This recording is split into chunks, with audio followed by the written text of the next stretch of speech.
Hi, Gollum, and welcome to the Tolkien Lore Channel. I'm the Tolkien Geek, and it is Hobbit Day 2020, September 22nd, of course, which is Bilbo and Frodo's birthday.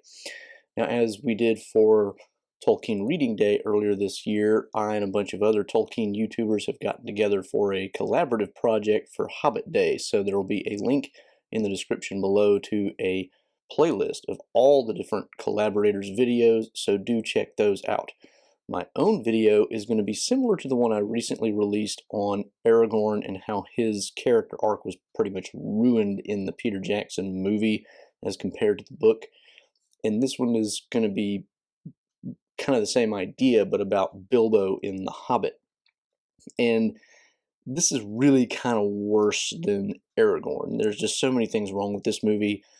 And I know I'm not blaming Peter Jackson per se here. I know the Warner Brothers executives had a lot of meddling in this, so I'm not placing blame, but I will be referring to it as the Peter Jackson Hobbit because it's just the easy way to refer to it. It's still very much his movie in the sense that he was involved on the project. It was, it's just easy to refer it to it that way. So that's what I'm going to be talking about. So let's take a look at how they ruined Bilbo's character arc in the Hobbit movies. So to get us started off, the character arc in the book The Hobbit is kind of set up for us at the very beginning, and it sort of is in the same way in the movie, but it just doesn't play out right. In the book, what we get early on is Bilbo, of course, is referenced as being a Baggins, well-respected, and he's, got no interest in adventures, but there's a mention very early on of his Tookish side, and there's something there that, kind of awakens in him during the initial visit with the dwarves, and he has, some hidden latent desires of going off and, wearing a sword instead of a walking stick and going on adventures and seeing mountains and things of that nature. We get sort of a reference to this in the movie as well, because Gandalf actually brings up the fact, that he is part Took and gives him a kind of a history lesson of his own, forebears on the Took side. But interestingly enough, unlike in the book where we can see Bilbo's Took side kind of coming out, like when the dwarves sing their song about going and finding their gold, Bilbo is kind of swept up by the magic, and that's when he starts imagining things like, wearing the sword instead of the walking stick and things like that. In the initial visit with the dwarves in the movie, however, we never see any hint of Bilbo even being slightly interested in any of this. He is, throughout, pretty much just annoyed, terrified, doesn't want to have anything to do with it. That's pretty much the way it goes. Which makes it really strange then when, unlike in the book, where when Bilbo wakes up, he starts just going about his daily routine until Gandalf goes in and basically throws him out the door to get him started. Here, Bilbo actually runs off on his own. He sees the contract that he didn't sign the previous night, and all of a sudden he's running out the door. It's really hard to explain in the movie because you don't, we kind of get some forced explanation there, but there was nothing the previous night to give any hint that he might actually do anything. So we're already off to a rocky start. Now, of course, the character arc develops for Bilbo over the course of his many adventures, we might call them, the kind of episodic things that he gets involved in that help to build him towards the Tookish burglar that he is kind of meant to be in this journey, as opposed to the very stay-at-home Baggins that he starts out as. And the first real adventure that they have is with the trolls. Now here again, the distinction between the book and the movie is rather stark. And it starts with, getting involved with the trolls in the first place. In the movie, we get a scene where apparently some of the ponies have gone missing, and Fili and Kili basically talk Bilbo into going and checking out, this firelight, which may have something to do with the ponies. In the book, it's more, they're wet, they're cold, they're hungry, they see firelight in the distance, and Thorin's like, hey, go check it out. and see what's up. And interestingly enough, in the book, he's not really supposed to burgle anything per se. He's basically just going to check things out. But he ends up trying to steal something kind of to prove himself, but he does it really badly. So we can see him like trying to prove himself to the dwarves, but really doing it stupidly and getting, this is how he gets caught.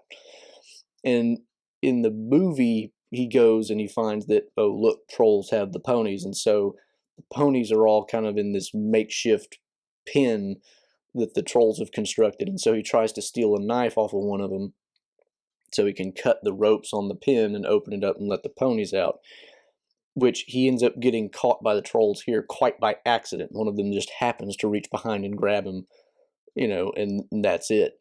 So at that point, he ends up, trying to, the way that plays out is fairly similar to the book in that he tries to disguise who he is and doesn't want to give away, that there's dwarves. But the problem is he ends up, the dwarves end up in the movie just charging in and trying to save him in a fight scene, which is weird. I mean, one of the things about this movie that, and this is going to be a repetitive theme even in this video, is how the dwarves get basically all the action, even in the scenes where Bilbo is supposed to be developing as a character himself.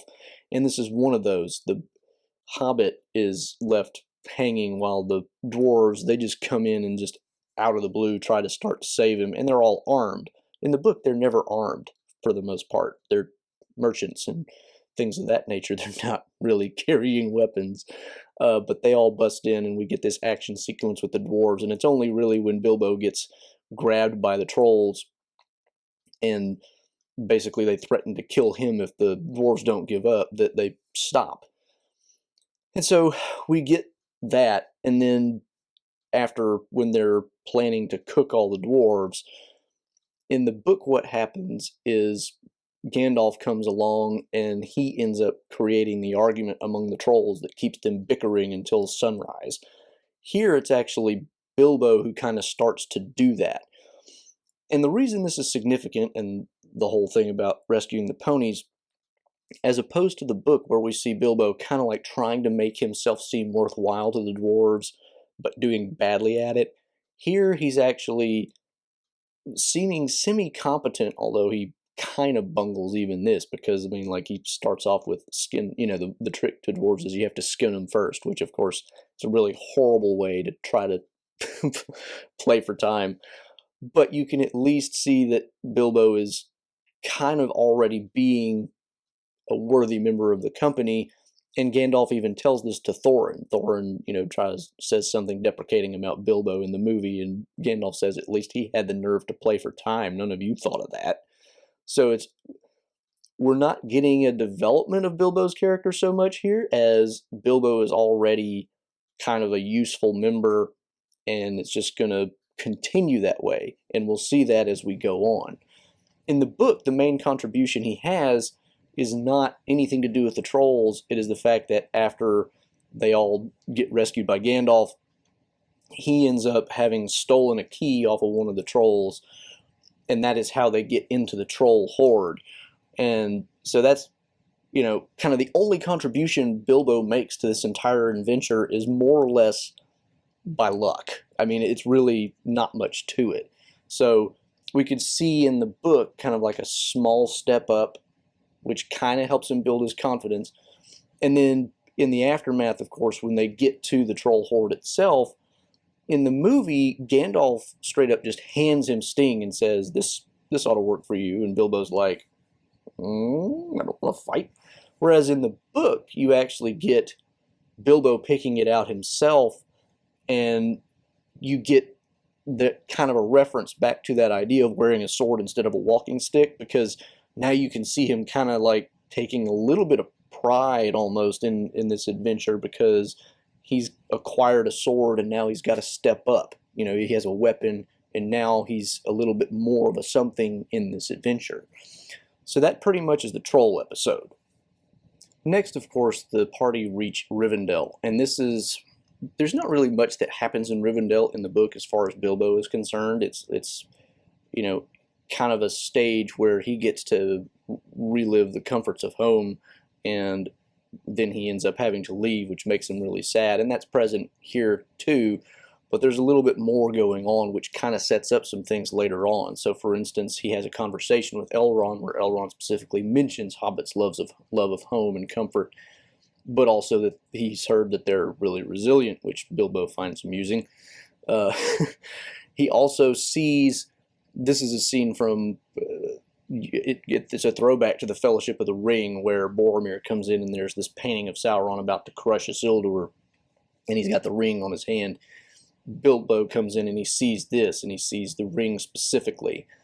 So that, of course, is setting up for when he will find the ring later. And this is another one of the problems with the way that this movie tracks Bilbo, is so much of Bilbo's own story becomes just kind of like a way of tying into the Fellowship of the Ring, because of the way that, well, in the whole of the Lord of the Rings, because of the way that the ring figures in this story, because they make the ring out to be a really big deal in The Hobbit, whereas in the book The Hobbit, the ring is not a big deal. It's really nothing. It only becomes a big deal in The Lord of the Rings, whereas here they have to turn it into a big deal because it was done as a prequel rather than it was its own standalone story.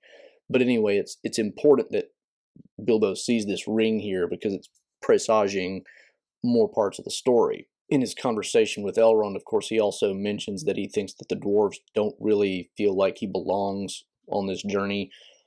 And also we get this meeting of the White Council where Gandalf ends up telling Galadriel, why he chose Bilbo, and he says basically he's found that it's the small things that keeps evil at bay. So the interesting thing here is we can see a lot of people talking about or having feelings about Bilbo, and it's really a lot of that stuff that is what develops over time. And we'll see this as we go on, where Thorin, more so even than some of the other members of the company, will end up having a higher opinion of Bilbo as time goes on, and that's true in the book as well. But in the movie, that seems to be the only thing that actually develops. So anyway, the company leaves Rivendell, and then we move on to the Misty Mountains. Now in the Misty Mountains, they end up camping, of course, in the cave for the night. And at one point, Thorin, after Bilbo nearly falls off the mountain in an adventure involving stone giants, ends up saying basically he has no place amongst us. He should have, he's been thinking of home ever since he left. And, that continues that theme of this idea of the dwarves don't think much of him at this point. As they all camp, he ends up trying to sneak out, and the dwarf who's on lookout, Bifur, I think, ends up asking him, where he's going, and he's basically says, I'm not a Took, I'm a Baggins, I need to go back home. And Bifur ends up, kind of sympathizing with him here. And at the same time, Bilbo kind of has this gaffe of like saying that, you dwarves are used to, being not belonging anywhere or whatever. And this really kind of hurts Bifur but he admits that it's kind of true. But this is another theme that we can kind of see happening, because Bilbo will have several of these gaffes over the course of the story where he'll say things that really are not very tactful.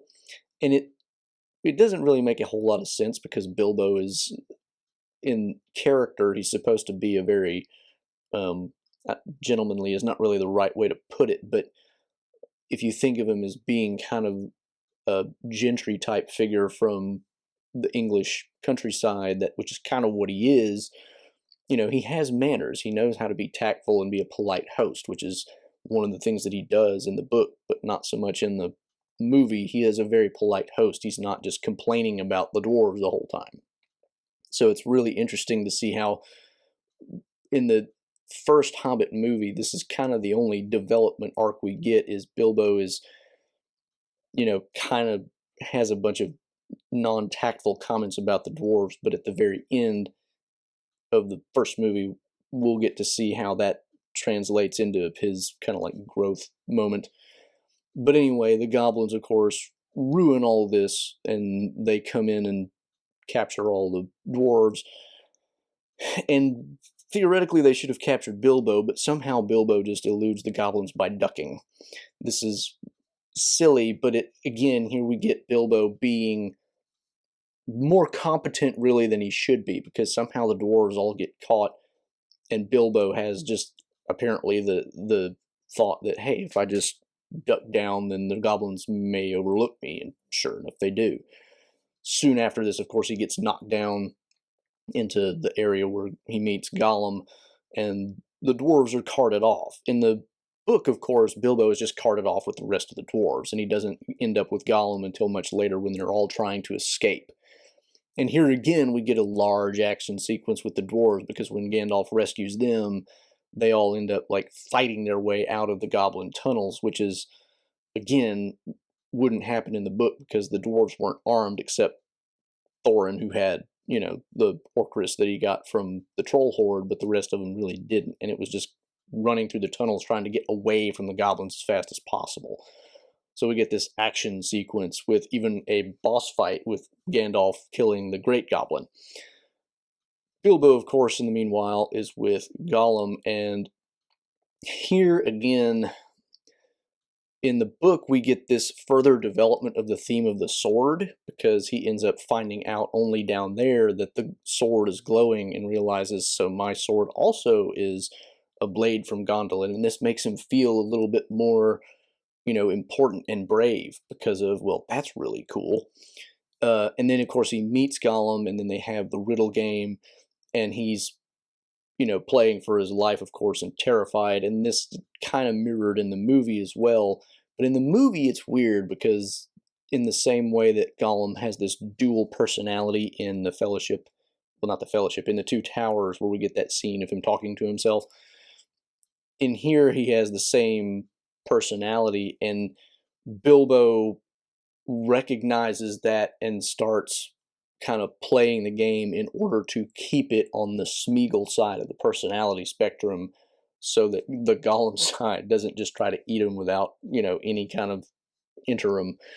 So it's, again, Bilbo is being just a little bit too competent already in this adventure, whereas in the book, he's just, he doesn't really have a choice, and he has to go along with what Gollum wants if he wants to get out of the cave.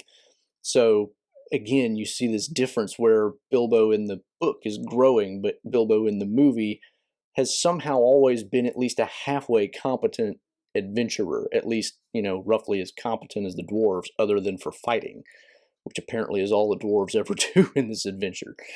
So he finally gets out, and the other thing about the Gollum instance, of course, is when he spares Gollum's life. And here, the movie is pretty accurate to the book. He spares Gollum out of pity.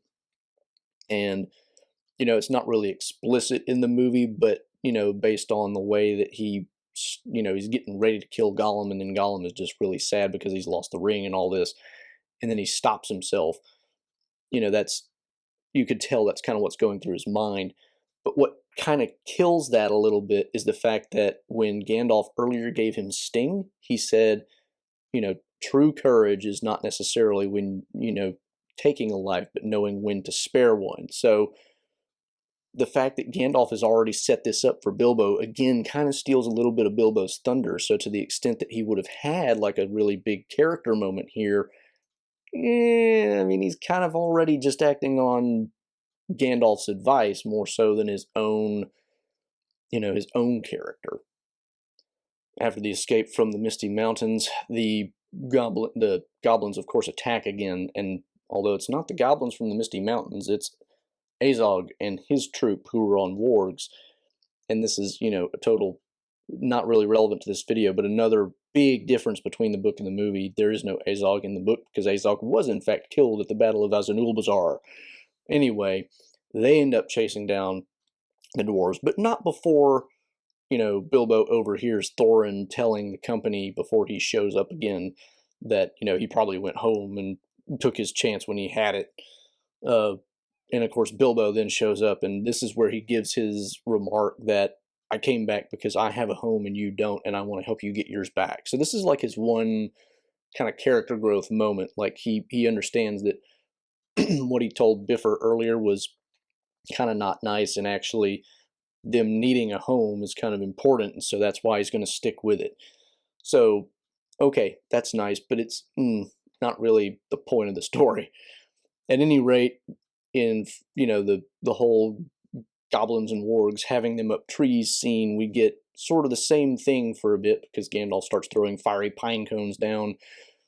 But then the tree ends up like hanging over a cliff, and some of the dwarves are about to fall off. And Thorin sees Azog, and he's like, "I'm just going to go attack this guy." And so he goes and he tries to fight Azog. It does not go well.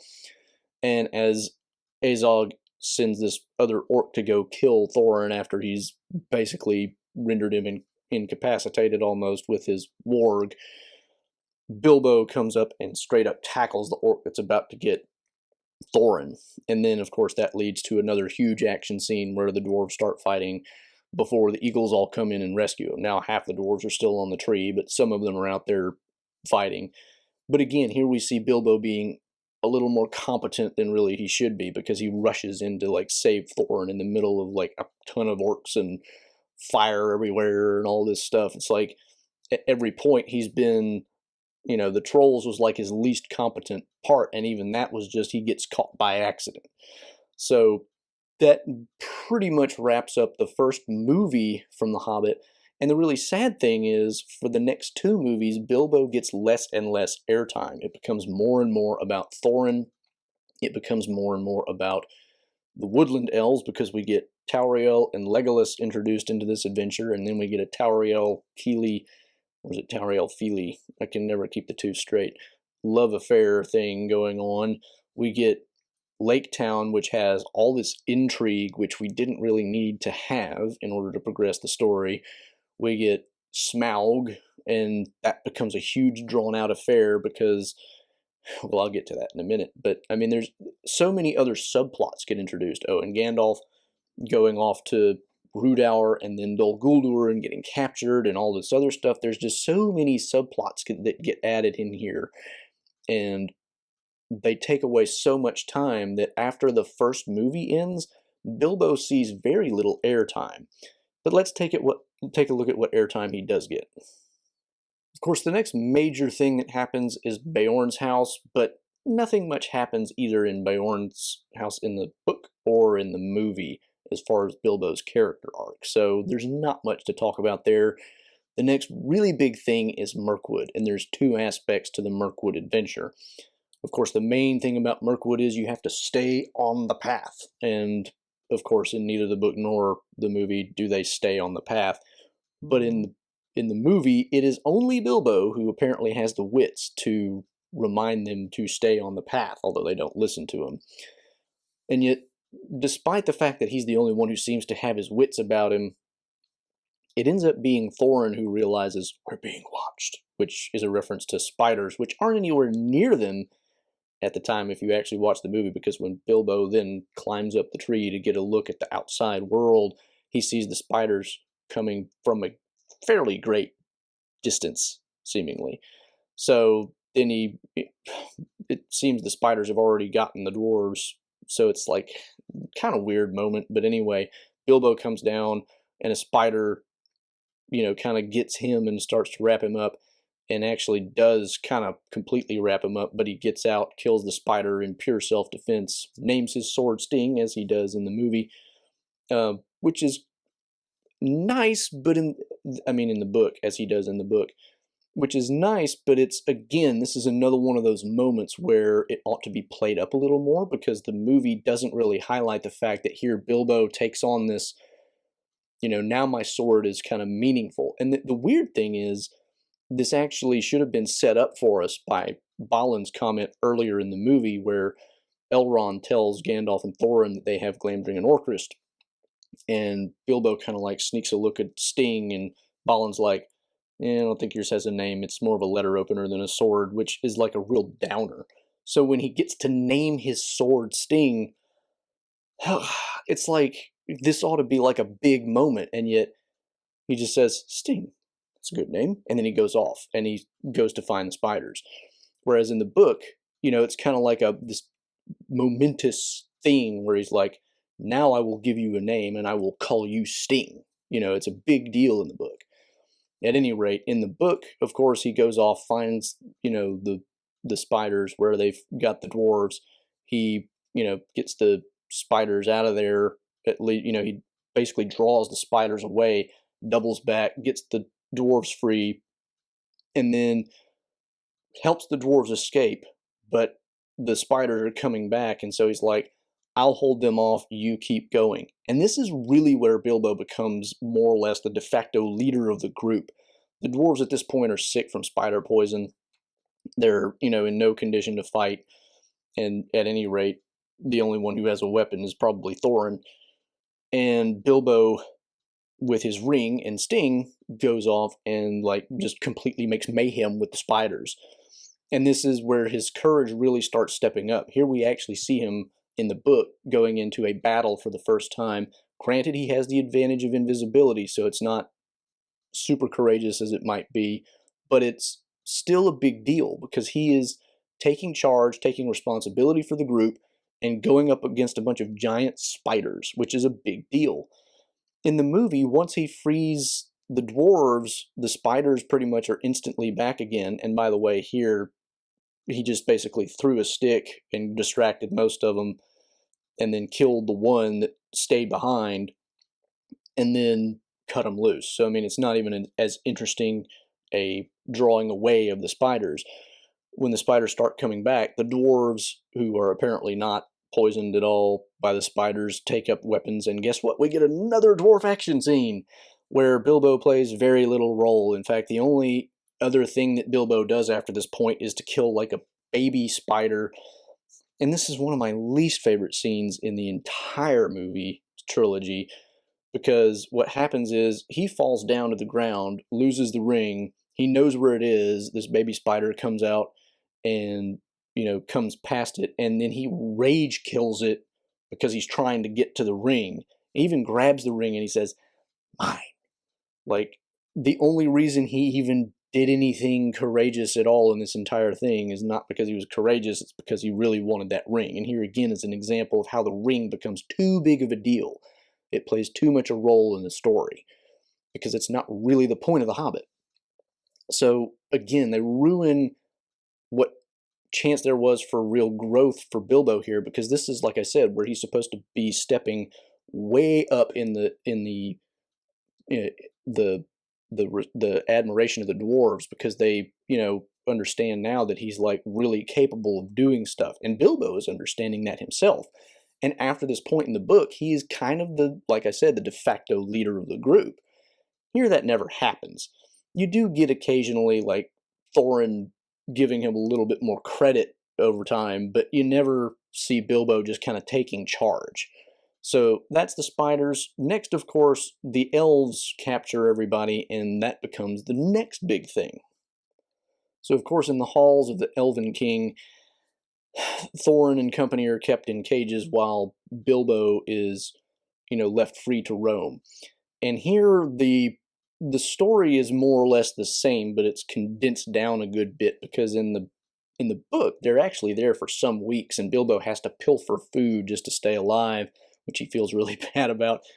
But then the dwarves, of course, they're stuck there waiting around to see what's going to happen, and Bilbo has to figure out, how am I going to get these dwarves out? And he's, looking around, exploring, trying to figure out what he can do, and he finally comes across the idea of, okay, these guys drop the barrels, so I can get them in the barrels, just have to wait for a good time to do it. And so there's this feast that the elves have, and he gets them out during that.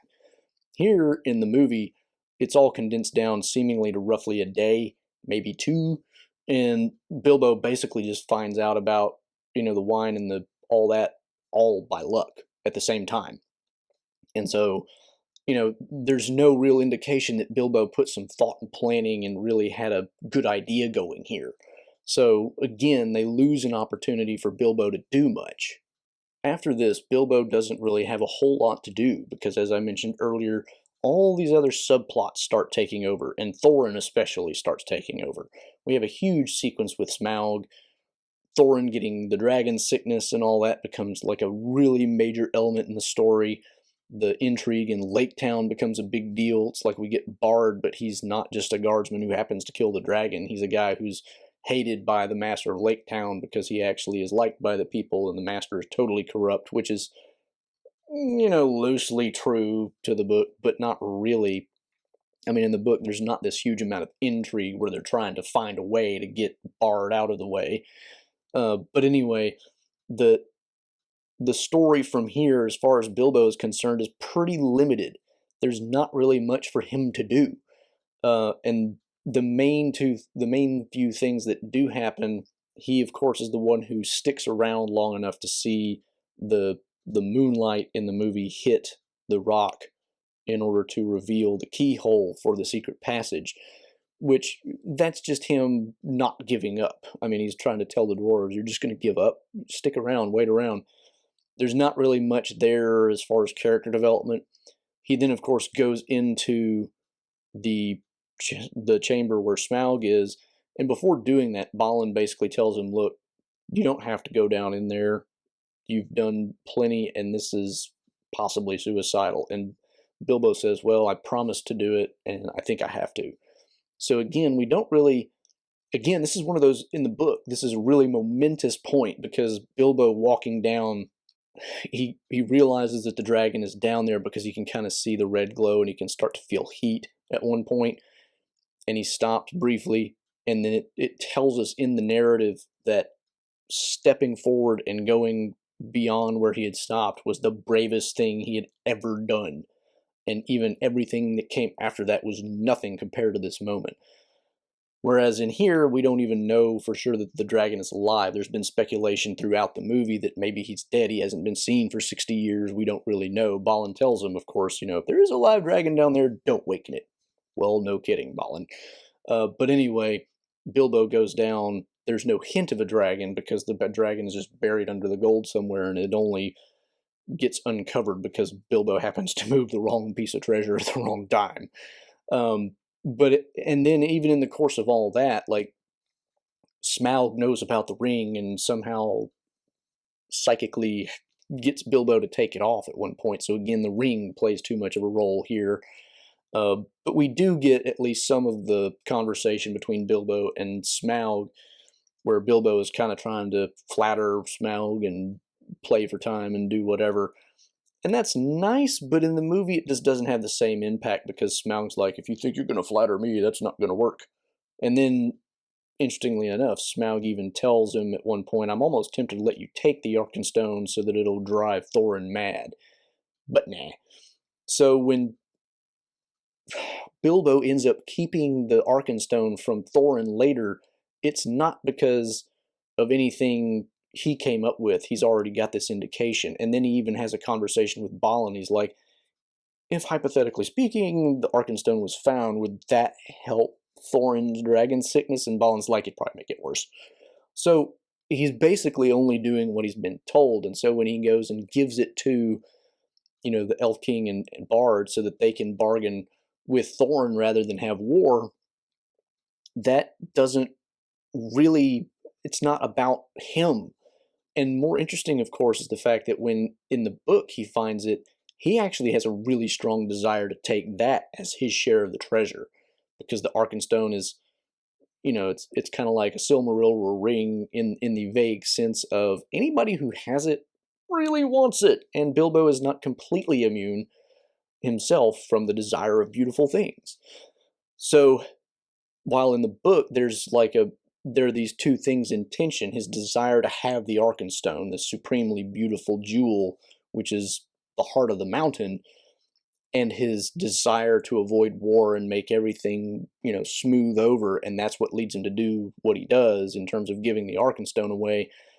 Here we don't get that at all. We just have Bilbo finds it because that's what Thorin is looking for and what he was sent down in to find, which is not even true in the book. And then he keeps it from Thorin because of what Smaug told him, and then because of what Balin told him. And so, like, all of his actions are kind of dictated by what other people have told him. It's not even his own reasoning process.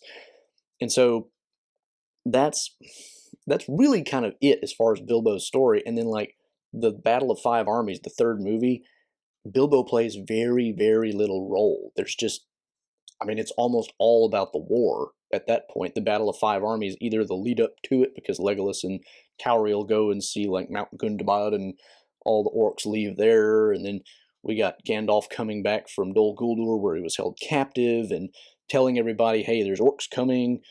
And then you get this huge, huge, huge long Battle of Five Armies sequence. And, you know, Bilbo plays kind of a role in that, but it's not really to the point of his character arc. And it's just, the whole thing ends up being about Thorin for the most part. And this is one of the things that I think is most problematic with the way they treated these movies, especially in terms of Bilbo's character arc. Thorin ends up being kind of the main character by the third movie. I mean, it's his character development is a little more clearly delineated, because he starts off with this idea of, we're going to get revenge, we're going to retake our homeland, and I'm going to be king. And we get these hints of dragon sickness and things that might be problematic about that, and we can see him becoming, you know, more and more about the treasure over time. You know, in the first movie, he kind of warms up to Bilbo by the end. Then in the second movie, they get to the treasure, and they have to, you know, fight off the dragon for a bit. But then, like, there's elements where he's already falling prey to dragon sickness, because he almost doesn't let Bilbo out of the dragon chamber until he gives him, you know, like, did you find the Arkenstone? And Bilbo's like, we need to get out of here. And then, of course, in the third movie, he's completely succumbed to dragon sickness, but finally overcomes it. And then, you know, they have their moment at the end. And I will say, the moment between Thorin and Bilbo, when Thorin is dying in the third movie, is pretty well done, and I enjoy that. But that's Thorin's character arc in this movie, not Bilbo's. Bilbo hasn't done anything. You know, this is Thorin kind of redeeming himself on his deathbed, kind of like Boromir does in the Fellowship of the Ring. It's not really about Bilbo's character arc. But that's unfortunately the way that third movie goes. It ends up being so much about Thorin and so little about Bilbo. It's just like, where did Bilbo even go? I mean, I was watching the movies again, writing notes for this video, and in the second movie, I was noticing, like, Bilbo's not getting a lot of airtime. And in the third movie, he's also not getting a lot of airtime. And to the extent that he's getting airtime, even in the third movie, a lot of it has to do with his interactions with Thorin, or interactions with others about Thorin, and how Thorin has this dragon sickness, and should he have the Arkenstone and all that. So Bilbo starts off as a semi-competent adventurer, doesn't really become much more competent over time. The dwarves are still the ones that are kind of doing all the action. They fight off goblins, they fight off spiders, they fight off trolls. They, you know, if Bilbo hadn't been caught, they might have defeated the trolls. I mean, the whole time, they're the ones just doing things, and Bilbo just is kind of on the sidelines. And Bilbo is, you know, he does some things along the way, but it's like he was apparently always capable of doing that, and he never grew to that point. Whereas in the book, you can see a clear growth pattern where Bilbo starts off as kind of a nobody. You know, he kind of wants to prove himself early on, doesn't do a good job at it. But over time, certain things start to build his confidence, and eventually he gets to the point where he can be like, I'm going to take all the spiders on by myself, you know.